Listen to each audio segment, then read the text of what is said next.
there were also other 13-year-old girls standing there crying because not only they're losing their friend, but they're not getting adopted. Right.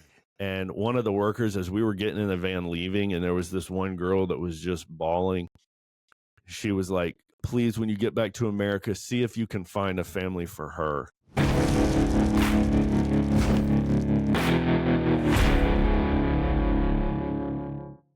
Men's Alliance is tribes across the nation that meet weekly for rugged outdoor workouts and real-world devotions around a fire.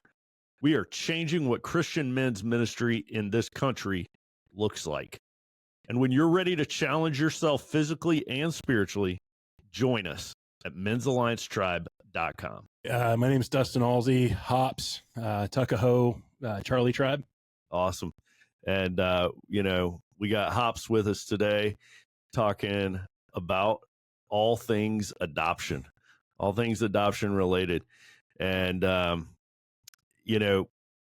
there's a lot when we talk about adoption, there's so many different angles you can come at it, right? A lot of us in Men's Alliance have adopted. A lot of people have fostered, and several guys in MA were adopted, or were a part of a family whose parents adopted their siblings. So there's just so many different directions to come at it. We can't quite get every direction in the world today, but we're going to come real close. So Hops, thanks for being here, man. Thanks for having me. I'm a high value person there because I have two of kind of the That's three. Right. That's right. You're you check a lot of the adoption boxes. Exactly, man. Just start off. Just tell us your story about growing up. So first of all, I just want to say thank you, Goose, for having me here today. Yeah, man. Giving me the opportunity to talk to the men of Men's Alliance and share my story a little bit. This is something I've shared with a few men, but I haven't even fully shared around the fire. So not for any reason, just maybe just a lack of opportunity or relevancy versus other stuff. But the more I prayed about it and thought about it, I think it's a really awesome way to encourage people. I'm a strong believer in adoption. I think it's a wonderful thing. I have both been adopted when I was 2.5 months old. And then I also was in a situation that I'll talk about maybe a little bit later, where I put a child up for adoption to her stepfather, which was an incredibly challenging situation, but also an opportunity to feel God's redeeming love and grace, and be able to see somebody have a great life and blossom. So I'll start with kind of a little bit about my history and kind of how I was born. And it was really interesting because my parents talked to me and they were always open. And when I say my parents, I'll be clear, this is the parents that adopted me. Mm-hmm. If I talk about my birth parents, I'll say my biological parents. But it was 2.5 months old. So it really was, they were my parents from birth, and I know, or almost birth. And they knew I was coming. And I have letters here from my mom. Dropping this stuff here. Sorry. But that they were living in San Francisco. They'd moved there in 1968 and eventually moved to the suburbs because they didn't want to raise a kid in the city, and started the adoption process. They actually started looking in 1975. I was born in 1981. So kind of the first thing is just that barrier of time that it takes from the time, especially at that time in California, lack of available children to adopt was an issue. So they had moved out to the suburbs, and my mom and dad would commute in on the BART train, stands for Bay Area Rapid Transit train, and my mom would write down her feelings, right? And so and what she was going through and the experience. So, and that you just held up, that's her handwriting. That is her handwriting. Man, yes. that is so cool. Yeah, that has been preserved, and you have that. Yeah. They did a great job. My mom's dream was always to really curate a collection of their lives, my life and stuff. Unfortunately, she was taken home earlier than we expected and she expected, but the material is all still there. And, for the most part, I might have thrown out some of my second grade homework that was saved, but, it was their dream to have children, right? From the they They fell in love in a town in Northern California called Chico. Most people have only heard of it because of the fires that are in and around there. But my grandpa was my mom's dad was the dean of Chico State University. My dad grew up kind of in a poor situation, and they fell in love in high school. Got married. My mom's dad objected, and they got married anyway and moved to San Francisco, and because that's where jobs were, and started a life there. Funny, they lived in San Francisco in '68, but they were not hippies. Not everybody had to be. It wasn't a requirement. Somebody had to get stuff done, but that's right. But yeah, and so it turned out that my dad couldn't have kids. They actually wanted 3 kids, in the suburbs, and that kind of Americana dream. Yeah, that would never totally come true, but when they started looking for me or for a baby and adopting, once they realized that they weren't going to be able to have kids of their own, that became the focus and the goals, right? Yeah. So fast forward a little bit to like 1981 or 1980, my mom is riding on the train, and they finally get word that there's a baby available that they're going to put up for adoption. And the situation, as I would later find out, again, I didn't find the actual documentation and the letters and things like that until my father passed away in 2013. Oh man. So as I'm going through this, I'm reading all this stuff that really closed some plot holes essentially in my backstory. I like to joke around that I found my instruction manuals that I came with, right? So how old were you when you found out you were adopted? So I can't tell you exactly how old I was. Sure. I was from my earliest age of comprehension, my parents were open and honest with me and said, "You are adopted," right? I think the oldest I know, in 5th grade, I was asked to do a genealogy project. Okay. And I looked so much like my dad that it was suspicious that I was adopted, right? Yeah. And it actually created an issue when I told my 5th grade teacher, "Hey, I'm adopted. Like, can I have an alternative project or something?" And they called my parents in and were worried and everything, and he totally brought in the paperwork. No, he actually is adopted. Man, that's something, I'm glad you just kind of mentioned that. That's something most of us don't think about until we enter into the world of adoption. Is there's a million little things like that that highlight in a adopted person's mind. When your elementary school teacher says it's genealogy day, right, or we're going to draw a family tree, or it's grandparents' day, or whatever, like that's a sting for a lot of people, right, that we just, aren't really aware of. We're just blissfully going about it. But anyway, sorry, go ahead. And to be totally fair and transparent, I probably just wanted out of the project. Sure. You're like, oh, this is a loophole for exactly. me. I'm adopted. Found a loophole. I have a technical. I'm adopted. Can't do it. Sorry. Yeah. I'm out of here. Can I color a picture instead? Right. So anyway, it's kind of get back to it. As I learned, my mother was 24 years old, recent graduate from UC Berkeley.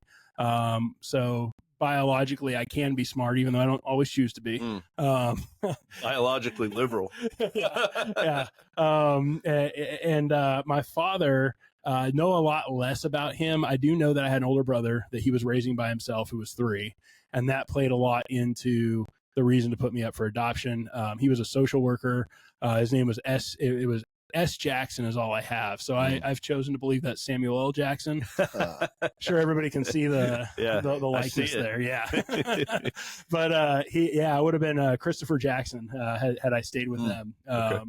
But no, and so as I'm reading their, like, the story that they told, that they like kind of sent with me, my mother really wanted to have to raise me, but my father didn't think that financially they could support 2 kids and give me a life and the other child a life that we deserve. So he bowed out, and my mother decided to put me up for adoption.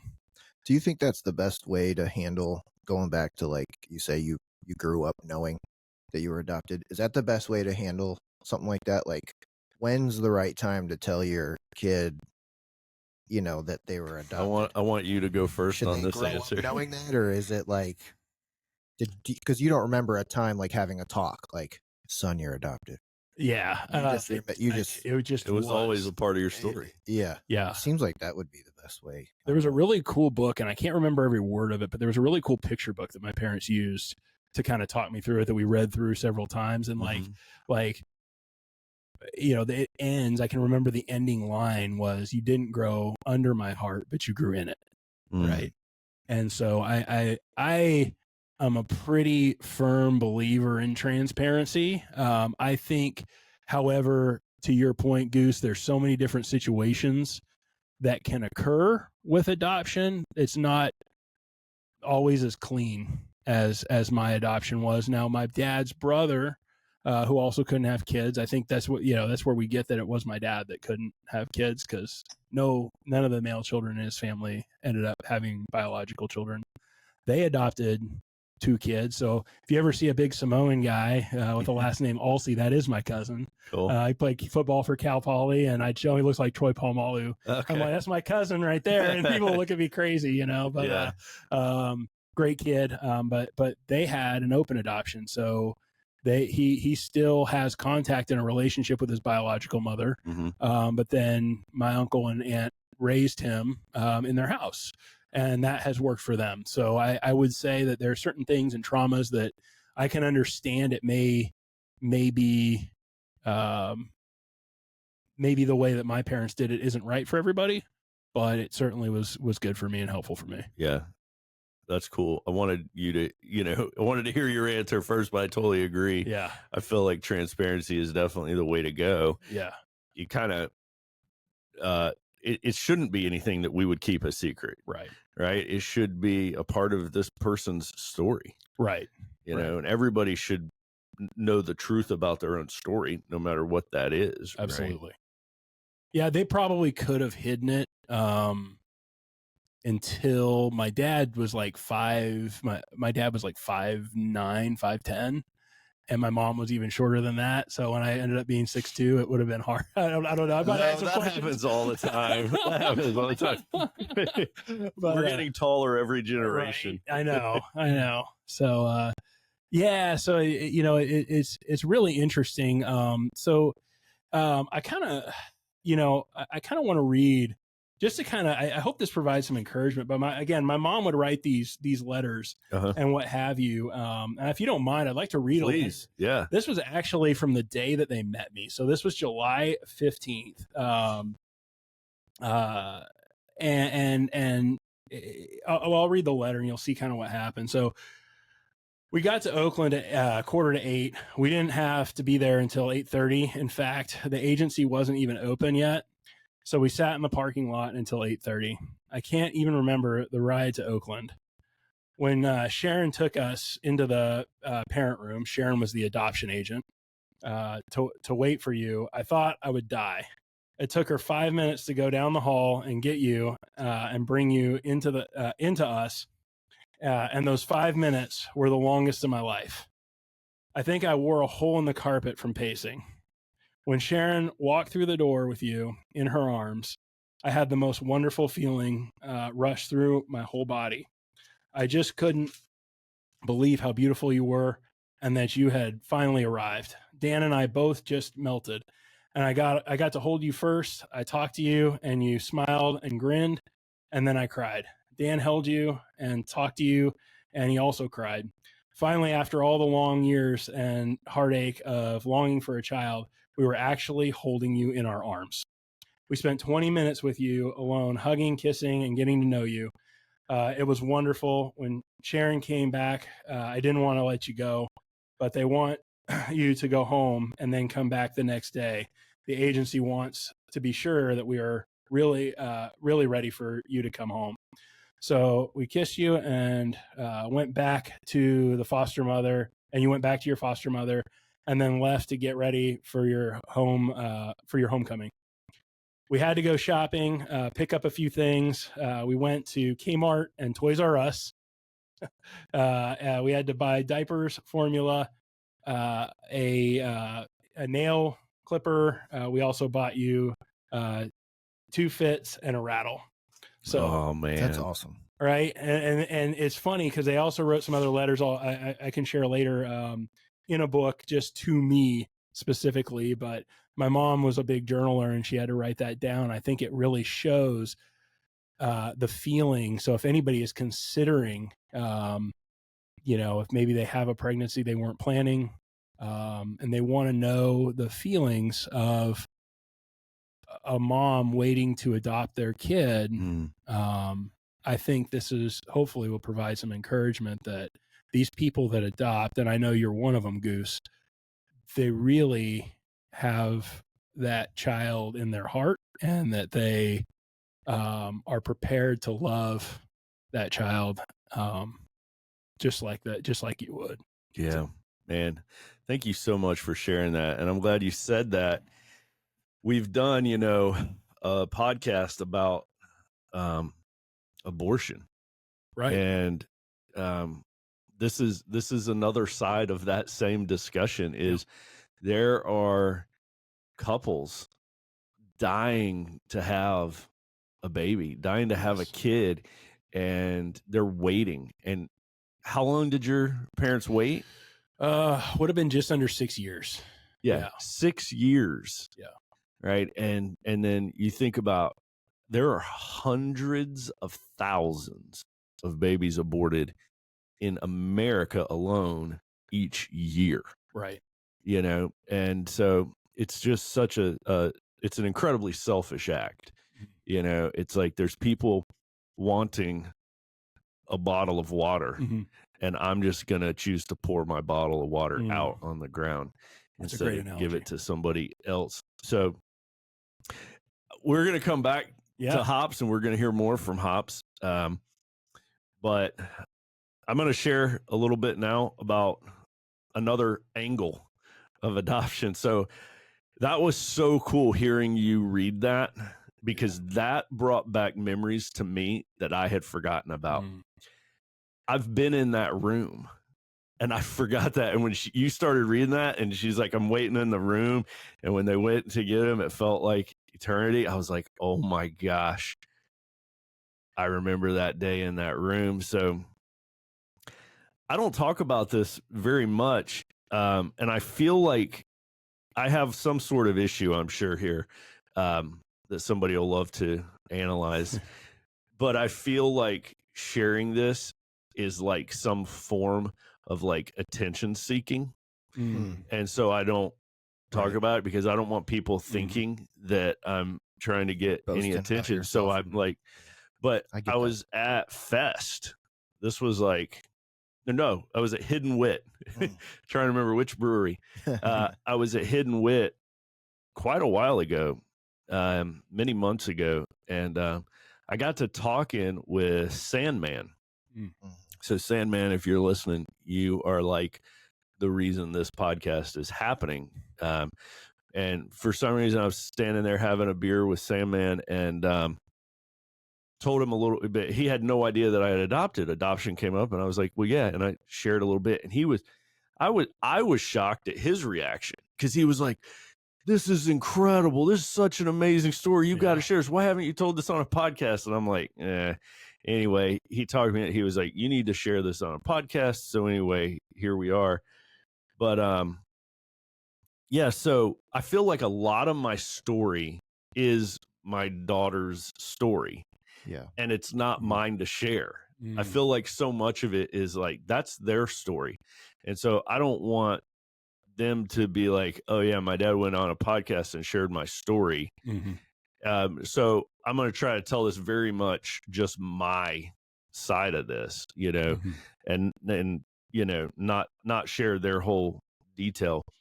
But so Carrie and I, my wife, we have two biological sons, and we moved here to Virginia about 11 years ago.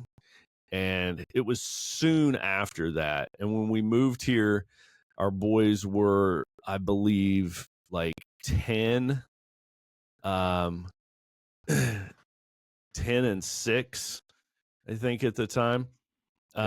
So we had a 10-year-old, 6-year-old, and we came out of church one day and my wife was like, she'll tell you, she was like, God just put it on her heart that day in church. Amen. And we got in the car after church and she was like, I think it was before I even started the engine. I remember that day so well. And she was like, what would you guys think about what if we adopted a girl? Mm.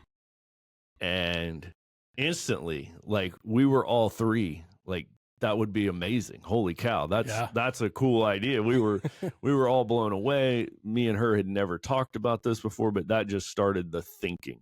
That started the process. And so we started looking into it, and it was years. Let me see. That would have been 13, and public math. It was about 3 years, 3 years later for us that we adopted. But that was a long, arduous process. Yeah. Being the parents trying to adopt is, I think people who have been in the military are good at it because we're used to red tape and paperwork. Yeah. You know, adopting is a massive, massive paperwork project of so many departments and agencies and forms, and this one has to get notarized, and this one has to get signed by a person who's in DC, and you have to pay a courier to take it to them, and this one has to be signed by a person who's in a different location, and you have to go in person. It's just, they make it as difficult as possible. And we joined an adoption group at Hope Church. It was called Fathered, and it was just full of families who had adopted. Wow. And so we instantly started gaining so much wisdom from these other families, and they were like, definitely do this, definitely don't do this, read these books, don't read this book, you know. So we were getting a lot of good advice and family that we were surrounding ourselves with from this church right off the bat, and that was very helpful. And going through this process was super gut-wrenching, and we knew right off the bat that, because we had heard horror stories, and I had talked with an adoption lawyer, we had heard so many stories about people who they adopted a kid and raised them for years, and then the biological parent came and took them back. Right. And my wife was just like, I just don't want that to ever happen. So that's what initially pointed us towards international adoption. Birth parents have that right. Yeah. In America, court precedent will always rule for a birth parent. Wow. So if you adopt a baby as a newborn, if you adopt a baby on the day they're born, and the mom is addicted to cocaine and in jail, and you raise that baby for 13, 14 years, you've got this teenager that all they've ever known is you and your family. If that mom comes back and is clean and sober and has a job and has been, they're going to give her to the biological mom. And so there's so many stories like that I heard an adoption lawyer one time say he's shocked anybody successfully adopts in this country. Wow. Yeah. But anyway, that's what led us to start looking internationally. When you adopt internationally, that won't happen. Right. It's a clean, kind of a cleaner process. So anyway, we started looking overseas, and I don't know if this had any factor in it, but we had lived in Japan for 3 years. And then another thing that had a huge factor in it was there was a tsunami. There was a big tsunami in 2013 that hit the Philippines and just left thousands of kids orphaned. And so we were just seeing this. And so we've kind of felt this draw towards Asia. And long story short, I mean, I won't give the whole deal. We pursued lots of countries. And eventually we felt like we were being led to China. And as soon as we pivoted towards China, like, just the doors just flew open. The process moved so fast once we went there. And this is an important piece of the paperwork to share. This piece of paperwork rocked my world and changed me a little bit forever. You're going through all this paperwork that's unnecessary and stupid, and you have to have a social worker come by your house and fill out a form that proves you have a active functioning fire extinguisher in your house and a first aid kit. And your first aid kit has to have in it an eye patch. I mean, like they're inspecting all this stuff and you're just rolling your eyes and you're like, okay, whatever. Yeah. There's kids that need parents, but you got to send somebody from DC to make sure I have an eye patch in my first aid kit. So you go through all this junk, but then all of a sudden there's this one page that you have to fill out. And this page is like size 8 font in like, it was either 2 or 3 columns of size 8 font with little boxes to check. And it was disabilities that you will accept. And so as you're going through all this unnecessary paperwork, you hit this one and it's like, hold up, Carrie, we got to sit down at the table with like coffee to fill this form out. This is going to be a lot of deep conversations. And so you're going through this and it's a real gut check of like, what are we able to take on? And there's things on this list that are like no brainers. It's like, sure, check. It's like missing thumb, non-dominant hand. I mean, this form lists everything. Missing toe, multiple missing toes, missing index finger, dominant hand, missing ear, missing eye. Wow. And so you're going through and you're like, yeah, of course we'll take that. That's no problem. And you're checking away. And then it says quadriplegic. And you're like, ooh, hold on. And you're pictured, man, there's some kid over there that's a quadriplegic. Are you going to not check this box? So you've got to really do a serious gut check of like, what are we capable of? What do we want to get ourselves into? It's a lot of self-assessment. Oh, it was gut-wrenching to leave something on there unchecked. Right. And we left a lot of stuff unchecked. We were like, I don't think we can do this thing. I don't think we can do this thing. Okay, we can do this one. Okay, we can do this one. It was brutal. Yeah. And one of the things we checked was kidney disease. We checked the box for chronic kidney disease. They're like, okay, sounds doable. So, you know, I don't remember everything else we checked. We were pretty open to some things, but we were honest with ourselves. And, you know, we didn't check cerebral palsy. Yeah. You know, we didn't check that. And in China at the time, the rules change all the time. Countries change their rules constantly. So whatever the rule is when you're listening to this, I don't know what they've changed since I did this, but at the time, a child over 5 years old in China was considered disabled because everybody wants to adopt a baby. Everybody wants a little newborn.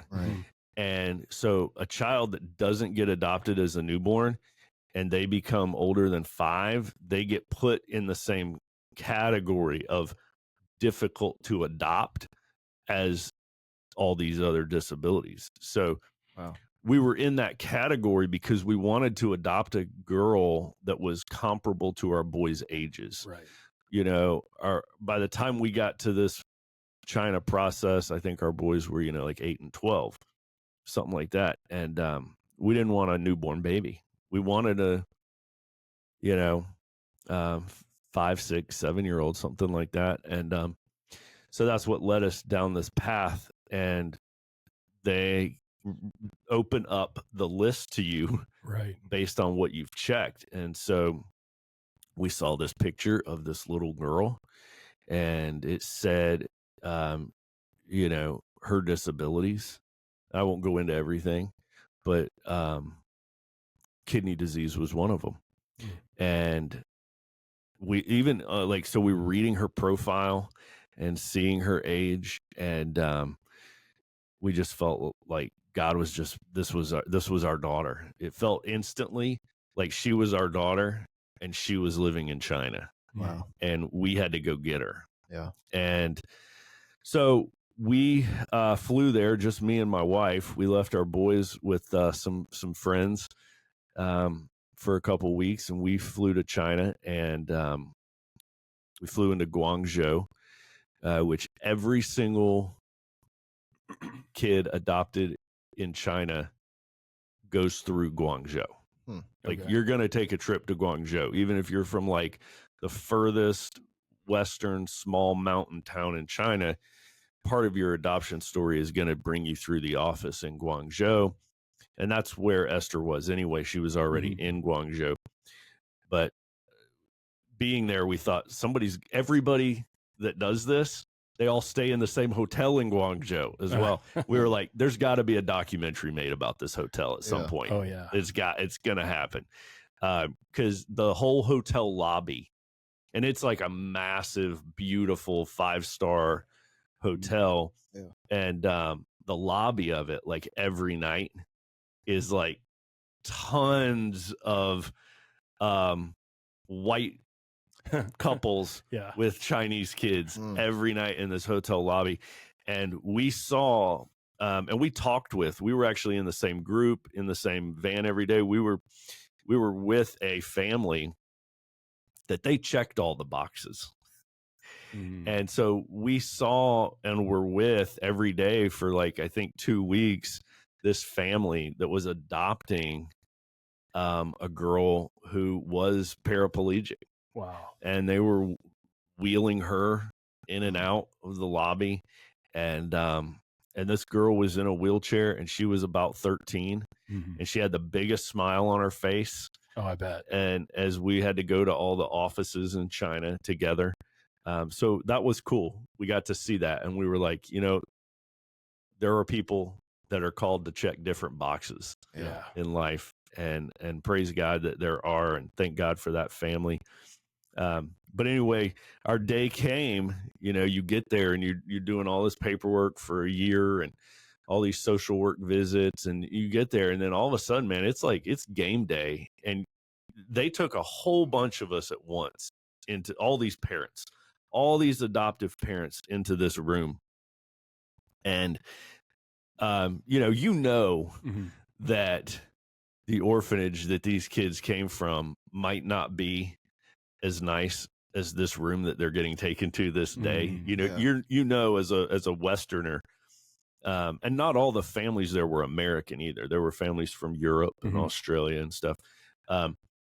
They're putting their best foot forward. They're only going to show you the part that they want you to see. And so we go in this room, and we're waiting, just like your mom was talking about. And there were kids playing in there, which was confusing. I wasn't sure if this was them, if our daughter, and we had decided on the name Esther. We weren't sure if Esther was in this room already. We're kind of looking around. We've seen some pictures, but they're old pictures. And did they not have names? They do. Oh, they have Chinese names. Oh, they do. Okay. Yeah. Very hard to pronounce Chinese names. Yeah.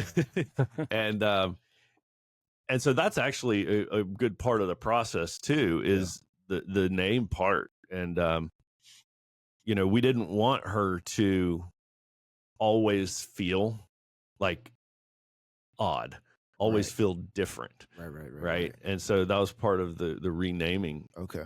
Is this kid's going to go to school in America. They're going to be American. Yeah. So Esther was 6 when we met her. Nice. So they brought into this room this tiny little bitty 6-year-old girl wearing this frilly, fluffy pink dress. And her hair was done like beautifully. It was like braided. And as soon as we saw her coming in, she was holding, a worker's hand, and Carrie recognized her from the pictures. She didn't look anything like the pictures. And Carrie was like, "That's Esther." And, and then I'm like, "Oh yeah." And then they brought her over, and, they're speaking to her in Chinese, and you know what they must be saying. Yeah. And you know how scary this must be for this 6-year-old Chinese girl looking at these tall white people, Right. that I'm sure to them we smell funny, we sound funny, we look funny, and everything she's ever known is like changing, and we're just standing there. Man, I've rarely felt so unprepared for anything in my entire life. Just not even unprepared, just ill-equipped. You just feel totally ill-equipped. Yeah. And I had memorized some things to say in Chinese, you know, and so I don't speak any Chinese, but I memorized a couple lines, and I had practiced with them that week with our guide and interpreter. I'd be like, hey, listen, am I saying this right? And I'd rattle it off and should like tweak it a little bit. And so I said this, I got down, I knelt down to Esther, and I said some stuff as best I could in Chinese to her. And she went with us. She came right with us. I think one of my fears was that she was going to freak out and start yelling and screaming and like, no, I'm not going with these people. And then there's going to be a huge scene and this is going to be really weird and awkward. That was like my big fear, is what if she rejects us? What if she doesn't want to be adopted by us and doesn't want to go with us? I don't know what then. I don't know what happens if that happens, right? And so she went with us, and we took an elevator down from this room, and we were walking down the street. You're just walking down a busy street in China towards the van that's going to take us back to the hotel. And I've got this incredible photograph that we'll show here of me just walking down the sidewalk holding Esther's hand, and Carrie was walking behind us, and she snapped this picture. That's awesome. So, speed things along here. She brings nothing with her. Like, she has no possessions. I think she had a couple things with her. Wow. She had the outfit she was wearing. Yeah. The shoes. And I think they may have put like one or two small things in her hand. I think she had like a no suitcase, no luggage. Here's all my stuff. No. That's crazy. No stuff. Yeah. So I will share this piece of the story. When you're meeting a kid for the first time, you got to bring some food. Yeah. And you got to bring a stuffed animal, all the common stuff. So we're standing there armed to the teeth with American gifts and food and snacks. And, the first thing you can do with a child is meet their basic needs. Right. Yeah. And so, remember I had like this pink sippy cup full of water, a pretty large one, not like a little tiny one, in my hand that I had given her. And, she just drained it. She drained like a solid 12 plus ounces of water. Wow. And handed it back to me. And I took it and I was like, do you want more? And she was like, And so I went down the hall to the water fountain and I filled it back up. I brought it back to her, and she took it from me and drained it. Wow. And handed it back to me.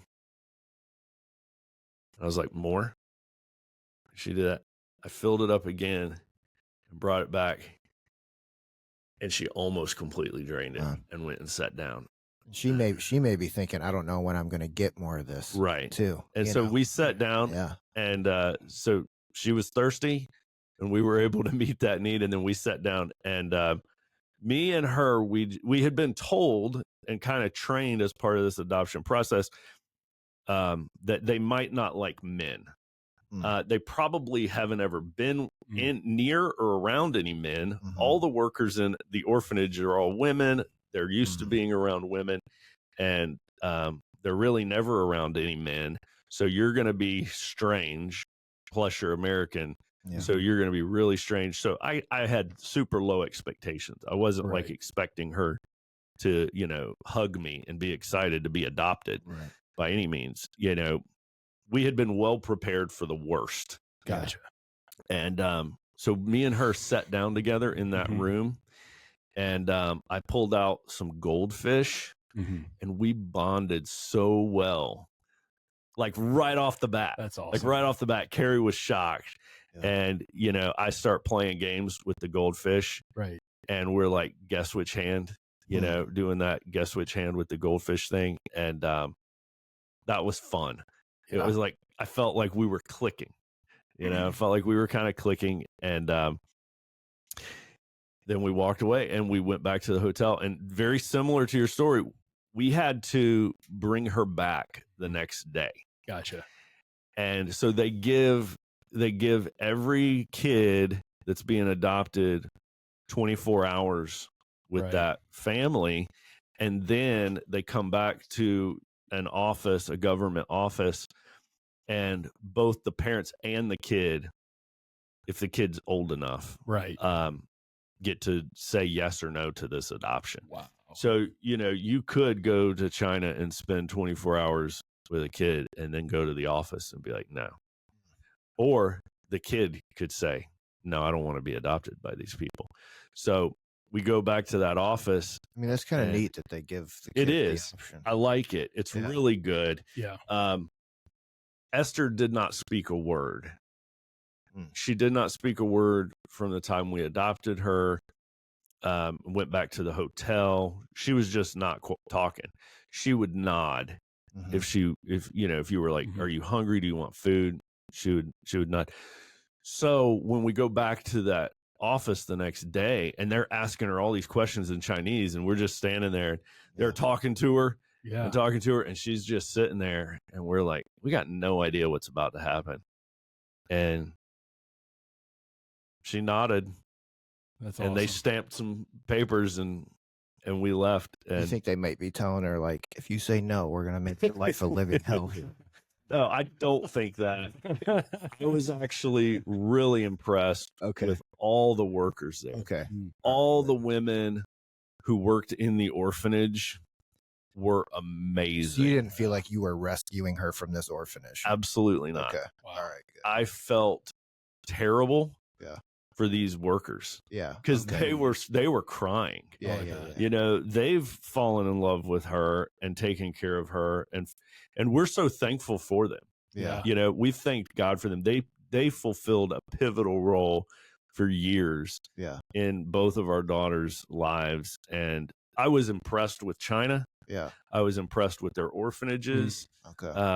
Because when I'm thinking of a Chinese orphanage, I'm thinking of like bare bones, like Marine military barracks. Now, I have heard I have heard stories from other people. Yeah. And squad bay. I think that, you know, different orphanages in different towns in China are all different, but the one that we went to in Guangzhou and the one we would later go to in Beijing, we were thoroughly impressed, and the workers in them were just top-notch people. Well, that's good. And so it was really sad having her say goodbye to them and all that. And then you're back in a hotel room making paper airplanes. Like, it's hard enough to entertain your own kid in a hotel room for a week, you know? And one of my biggest fears was the airplane ride back. Sure. Because I had thought this through so much, and I was like, that flight back is going to have Chinese and Chinese speaking flight attendants. A flight from Guangzhou to DC, and we have no safety net now. We have no interpreter with us. Like, your guide and your interpreter is gone. And now it's you two, me and my wife on a flight with her. And so I was like, man, if there's a scene on this plane, or if she says something to these flight attendants, that was like my big fear. So I had made what we would call in the Air Force, I made a pointy talkie, you know, with just pictures of stuff. Yeah. Like picture of food, picture of water, picture of toilet, you know, picture of blanket, anything like that. So, and I gave it to her and showed her, you can just point to these things. That's great. Because I was like, man, I won't know what she wants or anything. So I gave her this pointy talkie. Yeah. and she pointed to some food, and so we were doing well on the flight, and the flight went well. So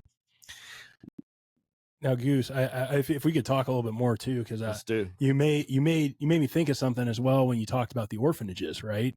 And because this is another need at any given time as in the foster system, right? Both here and abroad. And it's interesting because a part of the letters that I got was a 5-page letter from my foster mother of 2.5 months to my parents, describing me as an infant, because I was literally, so I was born at like 1:13 in the afternoon, and I was out of my biological mother's hands before the end of May 3rd. So by May 4th, I was with the foster parent, or I was in the hospital in the in the whatever they call that, the baby room, right?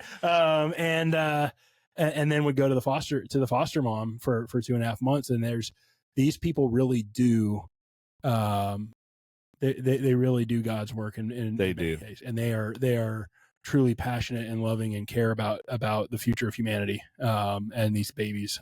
So it's great. I'm glad that was the experience that you had. Yeah, as well. And you as well. That's neat that you had that person in your life as well. Hey guys, is money holding you back from being used by God? If finances are a problem in your life and you're looking for some help, some counsel, some assistance financially, you've got to check out the Main Street Group. It's run by Tom Love, call sign Doc, with Tuckahoe Tribe. Okay, Doc is a certified financial planner. He's a fee-only fiduciary. He's a Dave Ramsey SmartVestor Pro. He uses Charles Schwab assets. He will help get you on course in ways that you didn't even know you were off course. He's not just a sponsor of the podcast, but my wife Carrie and I, we use him for our finances personally. He's helped us a ton. He's been ranked number 2 in the Richmond Times-Dispatch, number 1 in Style Weekly. He's a top 40 under 40 investor. He's been featured in the Wall Street Journal, Forbes. He is the man to see to get you on course financially. God saved Tom spiritually and physically, and God is the reason for Tom's success, and he wants to help others succeed also. So whenever you go see Tom Love, a.k.a. Doc, don't forget to mention that you are a part of Men's Alliance, and he will donate your first year of fees back to Men's Alliance nonprofit 501c3. So he's not only helping you, but he's helping our ministry as well. So do yourself a favor, go see the Main Street Group with Tom Love. It's in the show notes. Check it out. And as always, Dave Ramsey and Charles Schwab are separate entities, and past performance is no guarantee of future results. Check him out, the Main Street Group, Tom Love. We got Esther. We had already gone to the VCU Medical Center in downtown Richmond, and we took them. So we had gotten emailed her medical records in Chinese that we had them translated, and we took them to the Children's Hospital in Richmond, and they went over them, and they were like, okay, here's what this means. Here's what this means. They gave us some meds to take with us to China, and they made an appointment for as soon as we landed. Wow. So they helped us tremendously. As soon as we landed, we took her right there, and they had a whole team of every specialist she would ever need on that first visit. And she's 6, spoke no English. Yeah. And she wasn't even speaking Chinese because she was so shy and closed off. They had a translator there. She wasn't saying nothing to nobody. And, but we got that done. And so we kind of checked that medical box, and she was doing good. And they were like, yep, she's just going to need these meds. And, and, there wasn't any like issues coming back into the U.S. like customs. And all that was scary too. Yeah, I was so scared of that. And everything went great. Yeah. Thank God we had all the right stamps and paperwork. And while you're in China, you're getting this kid a passport, right, to come back to America. So you're flying you and your wife with American passports, and you're bringing in this little Chinese girl, and she's got a Chinese passport. Now, legally speaking, the second that plane lands in America, as soon as that kid touches American soil, they're American. That's awesome. That's how the system works, but they're not on paper yet. Yeah. So that's another several years long process, is the, getting them the birth certificate and the passport. So I could just see you not doing something right, not having, and then they get pulled. Oh yeah, that's like your nightmare, right? Yeah, it's like, oh no, something's gonna happen. Thinks we, like, especially on the China side when you're going through customs out. So things went amazing over the next couple years, and she changed our family for the better. We went from a house with just 2 boys to 2 boys and a girl, and she picked up English so fast. Sure. And they told us, our guide and interpreter, who was this awesome woman with us in China for 2 weeks, she said she will lose all Chinese in America in 3 months. And I was a little bit like, I think that like offended me a little bit. I was like, I'm kind of contrary anyway. So I was like, she's not.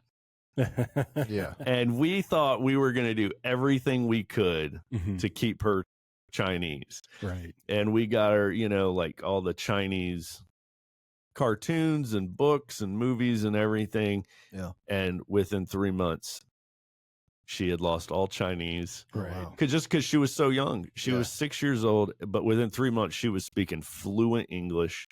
And those first couple months, she would try to like teach me how to count in Chinese, or I would always, whatever we were talking about, I'd be like, how do you say this in Chinese? What's the Chinese word for dog?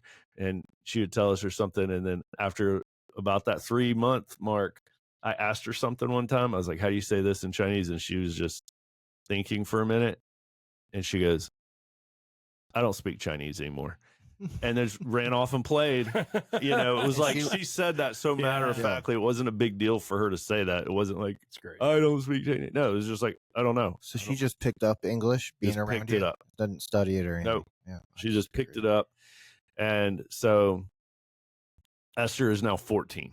Yeah. Wow. And so every year we celebrate her birthday, and we celebrate Adoption Day. Yep. So she kind of gets 2 cakes. We did too. Yeah. We did that same thing. It's amazing. And so her cake, might say 14, but then her adoption cake says 8. Oh, that's awesome. So we kind of celebrate how many years she's been with us. And it's been amazing. So I'll say this part real briefly, but 3 years after we adopted Esther, we went back and adopted Mia. And Mia was 13 at the time. And it used to be, at that time, you aged out of adoption at 14 in China. Now, I have heard that they have changed this law, but it was 14 for years. And so what that meant was that on a kid's 14th birthday, they left the orphanage and were no longer eligible to be adopted. Wow. And I Googled it. I asked other families who had adopted from China. I asked the guide in China what happens to them. Nobody ever knows, and nobody has a good answer. Right. Some people say that they're out on the street. Some people say they get jobs working in the orphanage. Okay. And they can help raise the younger ones, but they can't be. And some people just say, I don't know. It's kind of a mystery. We don't know what happens to them. So there was a sense of urgency when we when we read Mia's profile the first time and we saw she's 13. There was an immediate sense of urgency. Like, you've got to get her adopted in less than 12 months. Wow. Or she won't be able to be adopted. And the reason why we were drawn towards Mia is her medical condition, all the way down to the smallest detail. Everything about her condition is the exact same as Esther's. Oh, wow. And when Carrie saw this, she was like, this is unbelievable. She was like, we're not prepared for a lot of things that we can't check those boxes, but we have 100% got this kidney disease thing down.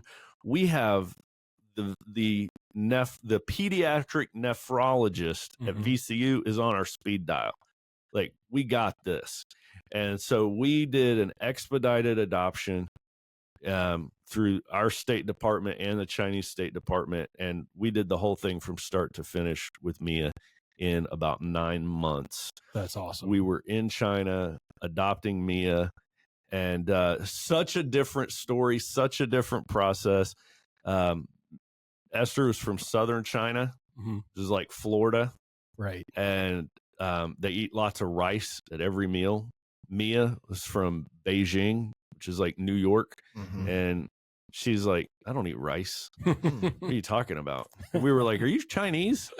And she was like, we don't eat rice up here. We eat noodles up here. Yeah. And so she was older. She was in a totally different region. And I was scared to death just to adopt a 13-year-old girl. I was like, a 13-year-old girl is pretty scary in America. Yes. Even when you speak the same language. And she spoke no English. Right. I remember we had like a video call with her before we went to China to adopt her. Her orphanage had, the internet, and we had a Skype call with her. And that was the first time we saw her, was on the computer screen, and she said, hello. And that was all she knew right there. And then we just kind of stared at each other for a while. And so when we went there and met Mia, it was very different, but it was amazing. Mia, there was no room. We weren't taken to a room. We pulled up in front of an orphanage, and Mia was standing out in front of it holding flowers, and handed them to Carrie. And we're all hugging and hanging out and going to all the appointments together with her workers, her orphanage worker. She had an orphanage worker that had been with her entire life for 13 years. Yeah. And this woman was just incredible. Wow. And, it was like she was losing a daughter that day. I bet. She's raised this girl for 13 years, but always knowing this day might come. Sure. And so that was a big, sad goodbye at that airport. And that one was gut-wrenching because there were also other 13-year-old girls standing there crying, because not only they're losing their friend, but they're not getting adopted. Right. And one of the workers, as we were getting in the van leaving, and there was this one girl that was just bawling, she was like, please, when you get back to America, see if you can find a family for her. Oh. And man, that was so hard. Like, in that moment, you're like, can we take another one? Right. Yeah.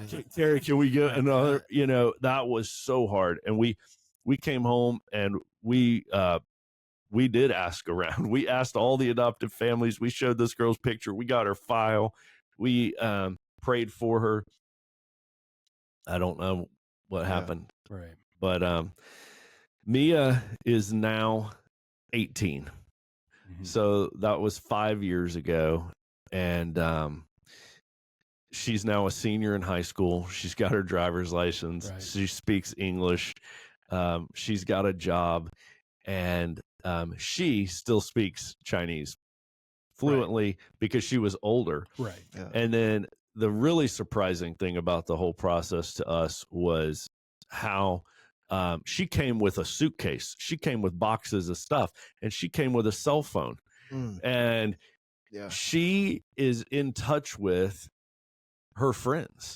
So she'll be in her room on the phone speaking in Chinese, and she's talking to other girls who have been adopted by other American families. Wow. And so How'd they find each other? Just staying in touch. Yeah. I don't know. Wow. But her best friend from the orphanage was adopted by a family in Nashville. And so we took a road trip to Nashville a couple years ago and met this family and met this girl, and Mia spent a week there. And then just this summer, Mia flew for the first time by herself, and she flew to Nashville and spent a week with her friends. So she's still in touch with girls that are still in China. Wow. And girls that have also been adopted by other families. Another girl from the same orphanage is in Charlottesville. So they find each other, they stay in touch. The big difference from getting adopted when you're 6 versus 13. Right. Mia had much more advanced, because of her age, kidney disease. So when we met Mia, she was on dialysis in China. And so the 2 weeks that we spent in China, we were going to the hospital all day, every other day. Wow. And just hung out with the other families, other Chinese families. These were not adoptive. These were just Chinese people who have a kid on dialysis that we would sit with all day. And we had our interpreter with us, which was great, so we could have conversations. And then when we brought Mia to America, she was on dialysis for several months. Carrie and I got trained to do home dialysis. We got the whole unit in the house, went through certification, and then she got a kidney. Wow. And so we only did home dialysis for 1 month, which was awesome. Huge blessing. She's got this is a cool story that I got to share. She's got a very rare blood disorder. And I didn't know anything about organ transplants. I thought that you only had to match blood types. Yeah. I know any doctor listening to this is like, what an idiot. I thought, like, if you had the same blood type, then you could give an organ. And I had a doctor one time call me over to look at his computer screen, and he showed me a spreadsheet. And he was like, all these things have to match. Wow. And he was like, so and your daughter's, all these columns are abnormal, all these columns. So to find a person that matches all these categories, all these areas, is going to take a miracle. And the transplant office used that word, which really surprised me. They were like, it's going to take a miracle to find a kidney for your daughter. And I thought, man, that doesn't sound like the correct professional thing to say to parents. Yeah. Right. You know, good thing you're in touch with somebody who can do this, right? That's right. And I'm glad they said that, because I probably wouldn't have prayed correctly had they not have said that. Yeah. But anyway, we hung up the phone from that phone call, and me and Carrie prayed for a miracle. Yeah. And this is one of the coolest miracles I've seen in my life. But that was a Wednesday that we got that phone call, and we prayed for a miracle. And this was March of 2020. Wow. And Wednesday, we were praying for a miracle. We were like, all right, God, if it's going to take a miracle, then we need a miracle. And Carrie and I were out on a date Friday night. It had been less than 48 hours, and we were sitting there at a restaurant, and Carrie got a phone call from the hospital that said, we have a kidney, come in right now. Wow. And we were like, okay. And we went home and sat down in the living room with Mia, and we were like, okay, we've got good news. Go pack a bag. We're going to the hospital. And that was it. So that was 2020. She's had this kidney for 4 years. And this is like right as COVID is starting to shut everything down. COVID started while we were in the hospital. Yeah. It was like we were sitting there in the room post-surgery, and they came by and they were like, hey, we're changing some things. Y'all have to wear a mask now, and only one of you can be here. You know, so that is our story. Wow. Long-winded. I tried to make it as short as possible, but, you know, we've gone to China twice. We've adopted 2 girls. They're not biologically related. They're very different personalities, different parts of the country. China is huge. And so Esther's been with us for 8 years, and Mia's been with us for 5 years, and it's been amazing. That's awesome. I think adoption has been an absolute miracle. It's changed me and Carrie in ways we can't even comprehend, because it's changed us so profoundly. We've spent, so many days I can't even imagine, probably in the hundreds of days at the hospital. Getting to see what a dialysis unit in China looks like will make you unbelievably thankful for American hospitals. And but the things that they bring into our family make our family better. And I know our 2 boys, their lives have been so radically changed. All of a sudden getting getting a sister, and then getting another sister. Right. And I'll tell you what, it has not been that pretty Facebook picture. It has been brutal. It's been hard. Sure. There's been arguments in various languages. There's been screaming. There's been things broken. I mean, it is not a fairy tale. Right. But at the end of the day, it's a family. It's been amazing. That's right. Yeah. We yell and break stuff with our biological kids too. At the end of the day, it's still a family. Most of the holes in our wall have been punched or kicked there by one of our sons. Not the daughter anyway. So, and we have tremendous Chinese cooking in our house. That's awesome. Our house steams dumplings. Nice. And, has spices in our cabinets that are super weird. So, it changes the whole family. But that's what we went through, and we're still in it. They're still teenagers, 14 and 18. So it's not like the story's even done yet. Sure. We'll still see what they wind up doing. And they Mia wants to go back to China to visit. Okay. She would love to go back. And so I think that's not too far away from us. She's 18. We'll probably try to get her on a trip to go visit, awesome. Here in the next couple of years. So that's the other side of it.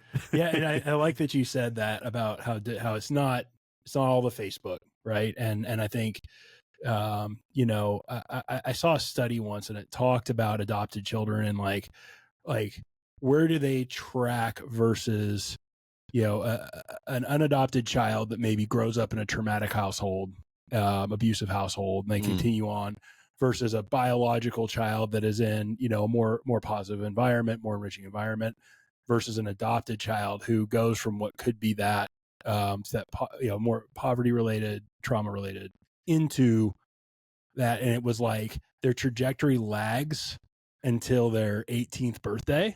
And I would say I was not an easy child, specifically until I was about 14. When I was 14, I got this crazy cool thing that I've had in my life ever since, called mentorship, where I had adult men through football who were like, hey, we want you. Right. And that meant something. And around that time, I also found a relationship with Christ. Right. And then my trajectory started to go up. And then after 18, specifically actually 19, when I joined the military, really took off, and I caught up to, and in many cases surpassed the trajectory of many biological kids who were just raised in a house, right? So like with their biological parents in a good environment. So that's what the study actually said would happen. That makes perfect sense. I can see that as you're saying that. I can see that in our kids' stories as well. It's like much harder at the beginning. Right. And then it gets easier. Yes. Whereas I think with biological kids, it's the opposite. Yes. It's like honeymoon at first. Yes. And then it's going to get harder. It's going to get tough. And, it's funny because my dad was a Christian. And if I could, I'd like to read a note from him to me as well that he wrote when I was adopted. But he was a Christian. You'll see that in the note, right? Awesome. My mom was not.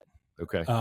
And when you talk about God's plan and all this, right, and you look at God's plan through adoption and why do these things happen the way they happen, right? And I'll call them out by name: Amanda Baker, Kelly Hampton, were two cousins that were in 8th grade, were scooping up the barnacles off the bottom of the junior high, right? And that was me, and taking them to church with our mom Renette, and they took me to church, and that's where I found Jesus. And, oh man. It's not a linear thing, but the church I went to is what my parents would have called a hellfire and brimstone church, right? Yeah. Is the one what they went to, and I liked it. I thought it was great. So I take my mom and dad there, and I'm like, they're like, well, because I got really serious. And they're like, hey, we want to go see this, right? And my mom walked out and was like, nope, right?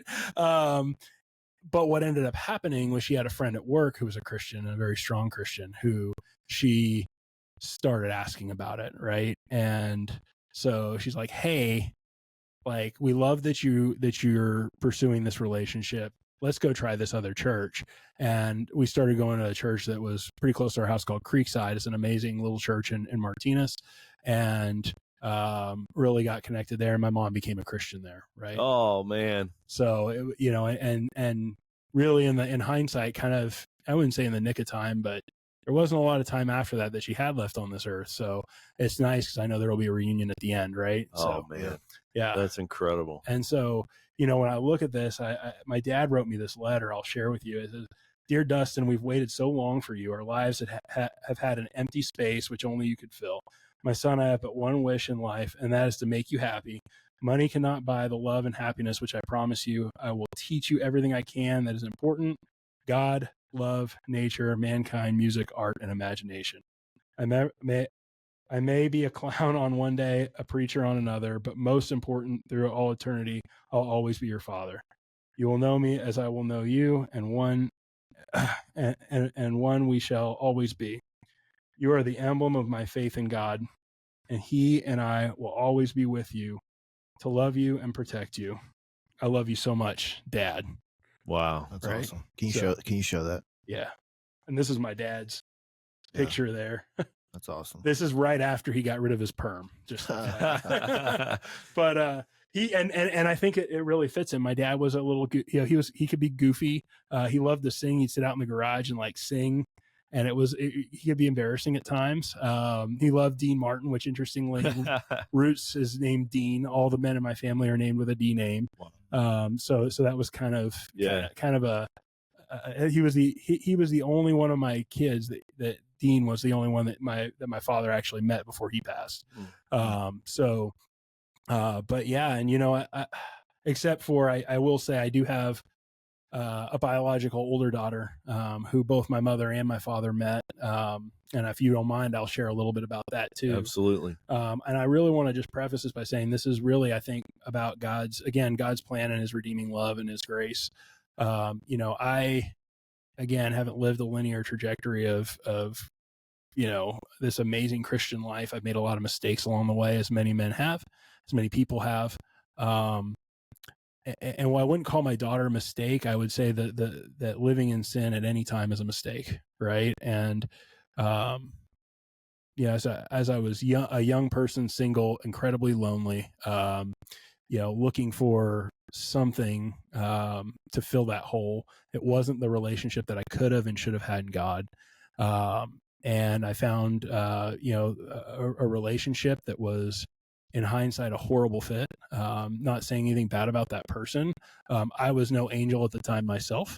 And we started living together. We were, having sex, and we were out of wedlock, and realized probably that it wasn't actually a good fit. And so we started arguing, and then we're on again, off again. I was living at her house on the weekends. I was working as a police officer during the week in a jurisdiction, a county away. So it was in a county in California. It's like a state on the East Coast. So it's like a 55-minute commute. And living there, staying with her on my weekends. And, I was actually looking for a different option. I'd been going to college and everything. And I was looking to move out, but again, then all of a sudden she says, well, I'm pregnant. Right. And so when we go back to the abortion issue, right, I have an incredible amount of empathy for everybody involved. Right. Yeah. Because I can honestly say I've been in that position, and it was something we considered. Right. And it as, and I can understand the appeal, right? And I Sure. can understand why, Yeah. why people make that choice. Doesn't mean I agree with it, right? But I can empathize, and I know that those are tough situations, and that is something I know many people on every side of this issue would actually like to reduce or eliminate if we could. Yeah. And again, the way to do that is by living according to God's design, right? That's right. Anyway, we opted to try. We got married. I got mobilized, not overseas, to Fort Leonard Wood, Missouri. She did not come with me, though we were married. When I came back, we fought for about 4 months every day, and then I went to some training in New Mexico, and said I didn't want to. I don't think I want to be married anymore, and came back, and my stuff was piled in her apartment. She was gone, and she would end up. I think both of us, maturity was a big opportunity, and she would end up.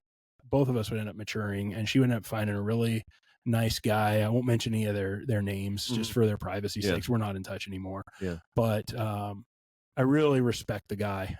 Really good guy, good to my daughter and everything like that. And ultimately, in 2013, they approached me and said, "Hey, this is what Michaela wants. This is what we want as a family. Would you be open to this?" And it hurt. It hurt like heck. And you had been going to visit, right? I had, but so what ended up happening was in 2006. So she was born in 2003. I came back 2004. We were doing visitation 2006. Yeah. I mobilized. I was actually a drill sergeant for 2 years at Fort Knox. That's when I met my now wife of 15 years, almost 16 years. And the mother of my 3 kids that live with me. And it was always a painful subject. It was always, and I had a terrible amount of anger and resentment and everything associated with that, and guilt, right? And when I did end up, so I was in Kentucky. It was very rare that I would see her, but I moved back to California, and ultimately what happened was when I moved back for one reason or another, I think my ex was she liked that very distant, right? It was like, hey, I can deal with it once a year or twice a year. Yeah. But that really didn't want the disruption of a every weekend type family. She basically just stopped letting me see her, and then approached me with this adoption thing. And I said, well, what I was weighing and weighed, because there was part of me for a long time that thought, should I have fought, right? Should I have fought harder for this?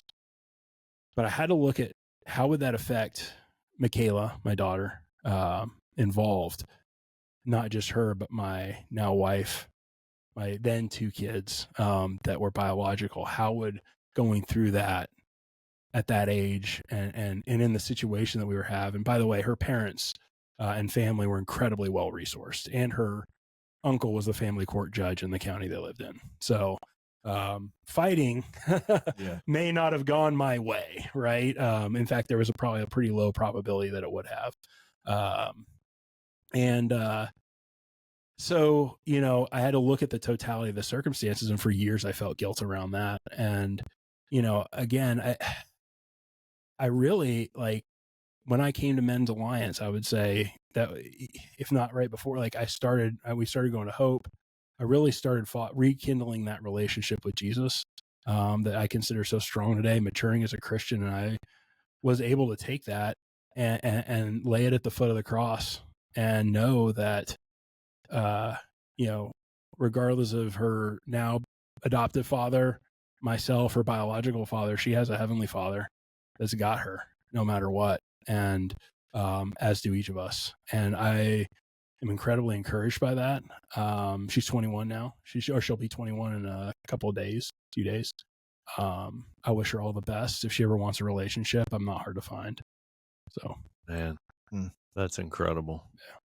So, adoption is so emotional. Yes.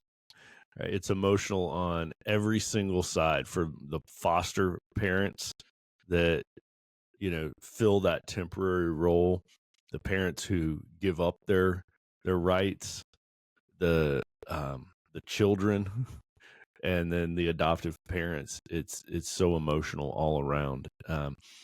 And I think it is a miracle. Yes. I think adoption, every single adoption is an amazing miracle. I love that adoption is the analogy used by God. That's what I was In gonna the say. New Testament, Yeah. we are called the adopted sons Yeah. of God, which makes us co-heirs Yeah. with Jesus Christ, because we've been adopted in. And I love Paul's terminology, right? Like we've been grafted in to the vine. Yes. Right. And I love that. and so when God looks at us, he calls us sons, Right. and not servants. Right. We're now sons of God because we've been adopted in, which I love the analogy. I love the imagery. Yep. And like I've said with other things, God didn't look at adoption and say, "Oh, that would make a good analogy." Right. God created adoption so that we would understand Right. the analogy. Yeah. Right. Yes. He created the idea of family. He created father and son so that we would comprehend how he loves us. Yeah. And I love that you shared both of your stories. Both are very powerful. And I'm love that you shared yours. It's inspirational. My wife and I have long talked about potentially either being in the foster system or adopting ourselves. I'm not sure what we would end up doing, but maybe we can, we could talk offline at some point, because I'd Absolutely love to have your counsel. And it's amazing. I want you to know that what you've done for your girls, what God has done through you and your wife for your girls, is something that there really is a miracle there. So, wow. And I'm sure that they are, as I am, incredibly appreciative of all adopted parents out there that take this on. It is an incredible need in our society, and thank you for that, and thanks for letting me be here to For sure, man. to talk to you about it. And I gotta say this. Really, the most important thing we've done is I can say that both girls have put their trust in Jesus Christ as their Lord and Savior. Amen. Wow. which has been amazing. And Mia just got baptized this year. We've had so many great conversations. We were very, very slow to introduce anything about faith. Yeah. With Mia, we knew it was going to be a long process because here she is at 13. We let her ask the questions and kind of dictate the speed, and it happened so much faster than we could imagine. When Mia first came to America, she had a necklace with Buddha on it. Okay. And so I that was one of the first times I broached the subject of religion with her. I said, does that necklace have meaning to you? And she was kind of like, no, not really. Yeah. And I said, I was wondering if you had a belief in that. And at these very early stages, we were doing a lot of our conversations through Google Translate. Yeah. Used a lot of Google Translate. And she was saying, I do believe in spirituality, and I believe that there is something. I remember her response was like that. And so I remember thinking, okay, she's not closed off. Yeah. She's searching and doesn't really know what, and she's not dogmatic about anything, but she's aware that there's something. Right. And so, to see that conversation go from there when she was 13 to her getting baptized at 18, that was amazing. And shout out to Torque's wife, Torque South. We got a couple Torques in Minnesota. Okay. It's Torque South. His wife, Kylie, has been so beneficial in our lives. And she's another woman who has spoken into Mia's life, and she actually baptized Mia. So it was just amazing being part of this whole group, this whole community, this whole tribe, and all the different parts and roles that different people play in your kids' lives. Right. Yeah. I've had a lot of, we were talking about this today before we started recording, how we've had a lot of different men in Men's Alliance speak into our sons' lives. Yeah. You know, and, but there's a tribesman's wife speaking into my daughter's life. So that's been awesome too. So, you know, Carrie and I have often joked that if we were to ever write a book about adoption, our adoption story, we would call it Kidneys and Jesus. And so, you know, that's our story. Well, I adopted a cat. That's my adoption story. Oh man. I that's a pet peeve, is when people talk about adopting animals. Yeah. Like, I don't know when we started calling it adopting animals. Right. Like, you just got a dog. Yeah. You got a dog. I rescued.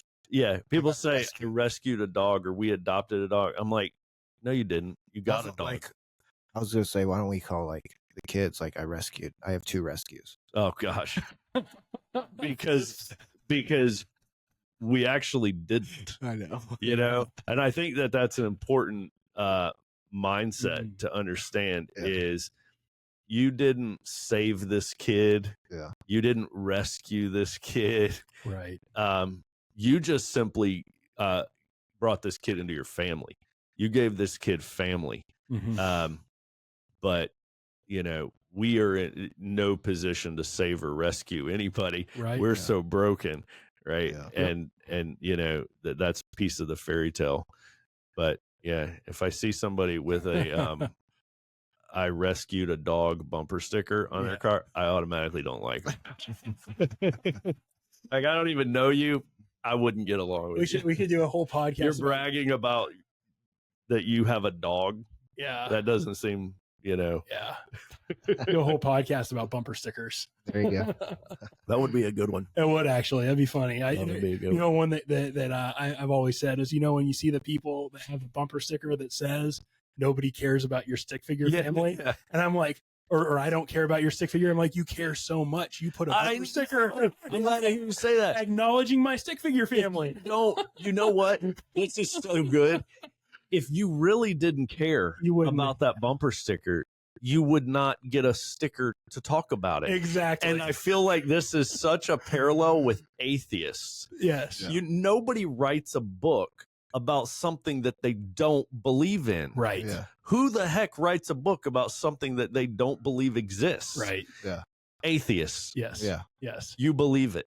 Right. That's why you're writing about it. Yes. And you do care about their stick figure family. That's why you're putting a sticker on your car, right? Yeah. Yeah. It's funny because I mentioned it to a guy I worked with, and so for Christmas he got me a stick figure family. I didn't put it on. I'm not outside of my one Men's Alliance sticker. I'm not a bumper sticker person. But yeah, that's it. Just it's funny. I always get a kick out of people's bumper stickers. Speaking of this topic, I was behind a car, I think at McDonald's drive-through, some drive-through, and they had a bumper sticker. They had a sticker. It was the outline of China. It was just the outline of that country, and it said adopt. Wow. And I'm looking at that, and I took a picture of it, and this was I guess I had Facebook at the time, or it was my wife's account. And I posted that picture, and I said, sometimes you can look at somebody's bumper sticker and immediately tell you like them. Yep. And somebody who was one of our friends knew whose car that was, and they said, awesome. Oh, that's the so-and-so family. I should introduce you guys. And they got us that same sticker. So we awesome. Met through that bumper sticker, and they were like, here you guys go. So we have that on our car now too, all because saw the sticker in a car in front of me. See, cool. I don't hate everybody. Sometimes I see their sticker and I'm like, I like this guy. Whoever this is, I'm going to like him. Yeah. All right. That's it. I don't have anything else to say. I thought you were going to say, Now what? Well, thanks again for having me on. Appreciate it. It's been great talking with you. Man, I appreciate you, putting that out there, sharing all that.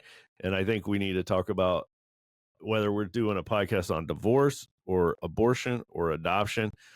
We got to talk about the good, the bad, the ugly. Yep. And keep it real. Yep. That's what we're about. So absolutely awesome. And let me just say, listeners, if you're considering adopting, if you're thinking about it at all, go for it. Do it. If you're thinking about it, that's because God's put it on your heart. And so you got to pay attention to the things that God puts on your heart. And even if it's temporary, you can foster or you can help support financially somebody else who is adopting, which I think is a tremendous way to play a role in the process. And by doing that, I believe you reap the same reward in heaven, which I think is part of why one of the most unselfish things we can do is allow other people to help us. Yeah. Because sometimes we don't need help, but what we need to do is allow this person to get in on the process with us. So that was one of the other things I learned through the adoption process was fundraising.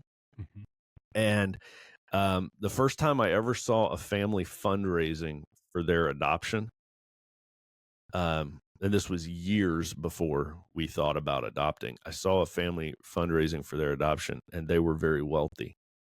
And I thought, why the heck are they asking us for money? And now I get it. They weren't asking us for money because they needed money. They were allowing us the opportunity to be in on a miracle with them. Yes. Right. And so years later, when Carrie and I would be adopting, we just decided to do the same thing. Say, hey, here's what we're doing. Here's what we need to raise. Would anyone like to partner with us on this? So I just share that to say there's a lot of ways you can help adopt, even if you're not called to bring a child into your family, you can help others do it. So if you've got any questions about adoption, hit me up. I'd love to talk with you offline and give you even more details and answer even more questions for you. I think it's a miracle, like I said. So I highly encourage people to do it. There are so many orphans in this world, and adoption is a great ministry. It's your opportunity to take a human life and tell them about Jesus and show them love, not just tell them, but show them and demonstrate love to them and give them the gospel as well.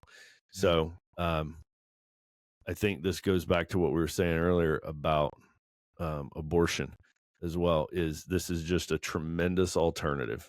It's a great alternative. We understand not everybody is always in a position to raise a kid. I get it. There's a lot of families out there who would love the opportunity. To find out more about what we're doing and to join us on our mission, go to men'salliancetribe.com. And don't forget to subscribe to our YouTube channel and give us a 5-star review.